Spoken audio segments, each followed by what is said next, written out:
नमस्कार, mutual फंडू channel में आपका बहुत बहुत स्वागत है। आज हमारी चर्चा का विषय होगा एक बहुत ही इंटरेस्टिंग टॉपिक और आप सभी के लिए एक बहुत बहुत बहुत बड़ी खुशखबरी कि वोडाफोन आइडिया ने फ्रैंकलिन टेम्पल्टन को जो उनके बॉन्ड्स 10 जुलाई को मैच्योर होने वाले थे उसका पेमेंट कर दिया है और फ्रैंकलिन ने ये पेमेंट रिसीव कर लिया है।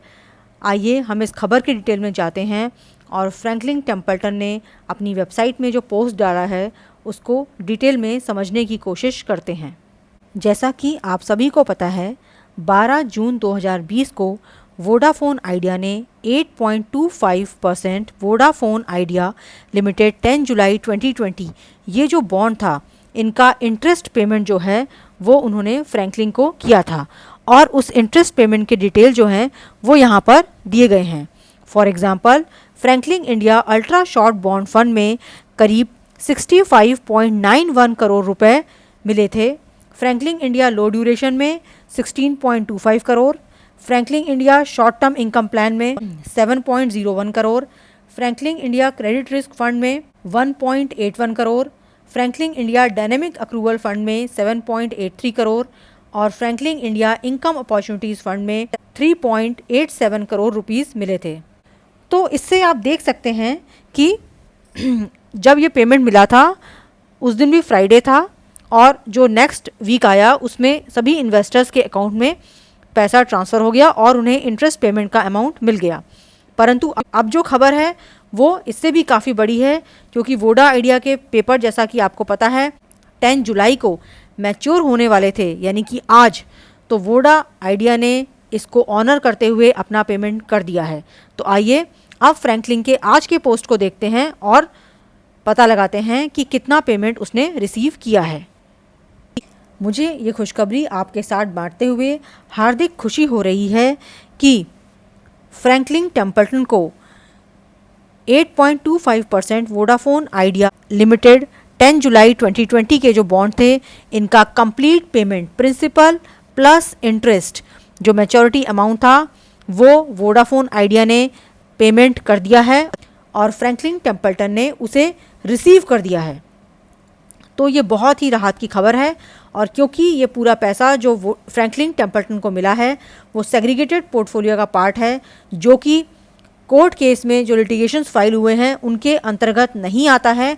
इसलिए अगले हफ्ते आपको इसके पेमेंट्स मिलने शुरू हो जाएंगे जो कि सभी निवेशकों के लिए एक राहत की बात होगी।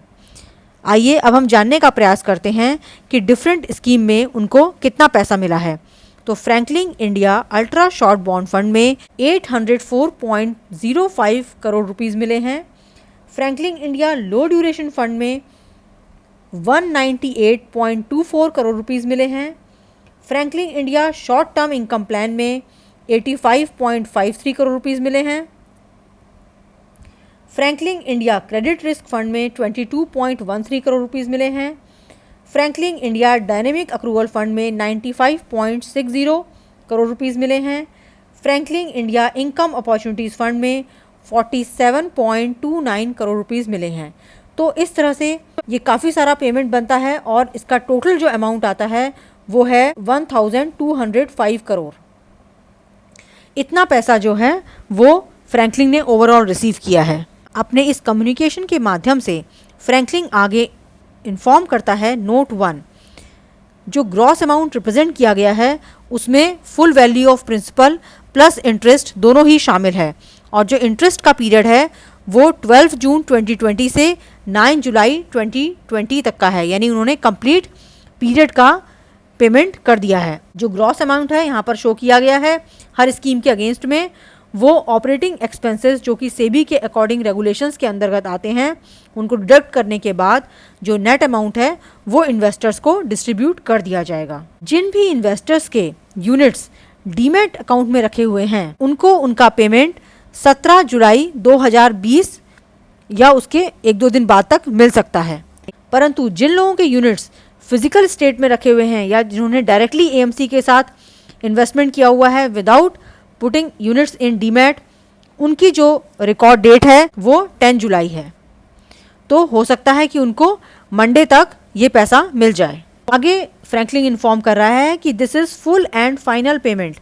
तो ये जो सेग्रीगेटेड पोर्टफोलियो बना था उसका ये फुल और फाइनल पेमेंट हो चुका है, और जो सभी यूनिट्स अलॉटेड हैं आपको वो अब एक्सटिंग्विश हो जाएंगी, यानी कि वो सब खत्म हो जाएंगी, और जो सेग्रीगेटेड पोर्टफोलियो बनाया गया था वो ख़त्म हो जाएगा। इसका मतलब आप ये समझने का प्रयास करिए कि Franklin India ultra short bond fund में अब एक भी सेग्रीगेटेड पोर्टफोलियो नहीं रहेगा। फ्रैंकलिन इंडिया लो ड्यूरेशन फंड में अब नंबर ऑफ सेग्रीगेटेड पोर्टफोलियो 1 हो जाएंगे। Franklin India short term income plan में नंबर ऑफ सेग्रीगेटेड पोर्टफोलियो 2 हो जाएंगे। Franklin India credit risk fund में नंबर ऑफ सेग्रीगेटेड पोर्टफोलियो 2 हो जाएंगे। Franklin India dynamic accrual fund में नंबर ऑफ सेग्रीगेटेड पोर्टफोलियो 2 हो जाएंगे। Franklin India income opportunities fund में नंबर ऑफ सेग्रीगेटेड पोर्टफोलियो 1 हो जाएंगे। तो इस तरह से ये उन सभी निवेशकों के लिए बहुत बड़ी खुशखबरी है जिनका पैसा फ्रैंकलिन के फंड्स में अटका हुआ है और उन्हें कहीं से भी राहत मिलने की कोई खबर नहीं आ रही है। तो ये बहुत बड़ी राहत की खबर है। अगर आपको इसके रिगार्डिंग कोई भी क्वेरी है तो आप प्लीज़ कमेंट बॉक्स में लिखिए, और अगर आपको ये वीडियो ज्ञानवर्धक लग रहा है तो इसे मैक्सिमम लोगों के संग शेयर करें ताकि उन्हें भी इस खुशखबरी के बारे में पता चले। मेरे चैनल को सब्सक्राइब करें ज्ञानवर्धक जानकारी लेने के लिए। Thank you.